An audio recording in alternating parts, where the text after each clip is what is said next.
অনির্বাণের জীবন থেকে রাইকে চিরতরে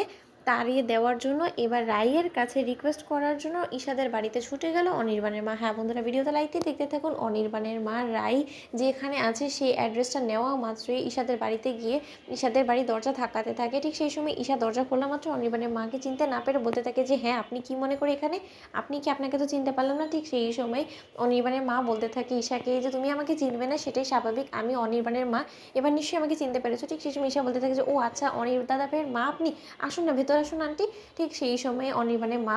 বাড়ির ভেতরে আসা মাত্রই বলে থাকে যে আচ্ছা রাই কোথায় আছে, আমার আসলে ওর সাথে একটু দরকার ছিল, আমার ওর সাথে বিশেষ কিছু জরুরি কথা বলার ছিল, ওকে যদি তুমি একটু ডেকে দিতে। ঠিক সেই সময় ঈশা বলতে থাকে যে আন্টি আপনি বরঞ্চ একটা কাজ করুন, ওর সাথে যখন কথা বলার জন্য এসেছেন আপনি জল মিষ্টি খেয়ে আপনি বরঞ্চ সোজা ওর রুমেই চলে যান, ওর সাথে একান্তে কিছুটা কথা বলে নেবেন। ঠিক সেই সময় রাইয়ের রুমে যাওয়া মাত্রই রাই অনির্বাণের মাকে দেখে চমকে ওঠে এবং বলতে থাকে যে আন্টি আপনি এখানে এত দূর কলকাতা থেকে কি মনে করে। ঠিক সেই সময় অনির্বাণের মা বলতে থাকে যে মুহূর্তে কিনা তুমি অনির্বাণকে ফের বিয়ে করার সিদ্ধান্ত নিয়েছো না, তাতে আর রাজ্যেই হোক না কেন নিজেকে আর বাড়িতে আটকে রাখতে পারলাম না, তোমার কাছে আমার সেই ছুটে আসতেই হলো, কারণ আগেরবার আমি শত চেষ্টা করে অনির্বাণের সাথে তোমার বিয়েটা আটকাতে পারিনি, কিন্তু এই যাত্রায় যখন তোমাদের অবশেষে ডিভোর্সটা হয়ে গিয়েছে তাই তোমার কাছে মা হিসেবে আমি জোর নিবেদন এতটুকুই করতে চাই যে তুমি নতুন করে আর আমার ছেলের জীবনে এসে আর কোনো সর্বনাশ আমার ছেলের করার চেষ্টা করো না, দোহাই তোমার, এবার তুমি আমার ছেলেকে রেহাই দাও, কারণ তুমি নিজেই তো জানো খুব ভালো করে যে তুমি আমার ছেলে যে বাবা হওয়ার স্বপ্ন দেখে সেই স্বপ্নটা কোনোদিনও তুমি পূরণ করতে পারবে না, ওকে সে কোনো রকম কোনো সুখই তুমি দিতে পারবে না, আজ অবধি যখন কোনো সুখ ওকে দিতে পারো নি তাহলে তোমার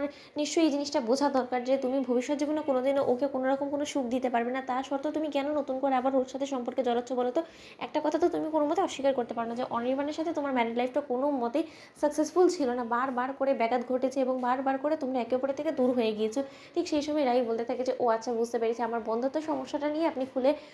আমার সাথে কথা বলার জন্য এখানে এসেছেন, আপনাকে অনির্বাণ কি বলেছে। দেখুন আন্টি এখন তো শুধুমাত্র আমার কথার উপর বেস করে কোনো আমি সিদ্ধান্ত নিতে পারি না, অনির্বাণের যখন আমার বন্ধুত্বের সম্পর্ক জানা সত্ত্বেও ও সেটা নিয়ে কোনো রকম কোনো প্রবলেম নিয়ে আমি মনে করি না তাহলে আমাদের ভবিষ্যৎ জীবনে আদৌ এটা নিয়ে কোনো রকম কোনো প্রবলেম ক্রিয়েট হবে। আর তার থেকেও বড় কথা আমাদের মধ্যে যতটাই দূরত্ব সৃষ্টি হোক না কেন কিন্তু তার সত্ত্বেও আপনি দেখুন আমাদের সম্পর্কটা কিন্তু এখনও পর্যন্ত অটুট আছে, আর এরকম চিরকাল অটুট থাকবে যতদিন পর্যন্ত আমরা বেঁচে থাকবো। ঠিক সেই সময় অনির্বাণের মা বলতে থাকে যে এই কথাগুলো তো অনেকবার বলেছো, এই মিথ্যে প্রতিশ্রুতিগুলো দিয়ে দিয়ে তুমি আমার ছেলের জীবনে এসে আমার ছেলের জীবনটা গ্রাস করে খেয়ে ফেলেছো, আজকে যদি তুমি আমার ছেলের জীবনে না আসে তাহলে হয়তো বা ওই কোয়েল ফের একবার আমার ছেলের জীবনে এসে নতুন করে আমার ছেলের জীবনে অশান্তি করার চেষ্টা করতে পারতো না, শুধুমাত্র তোমার জন্য, তোমার এই উদার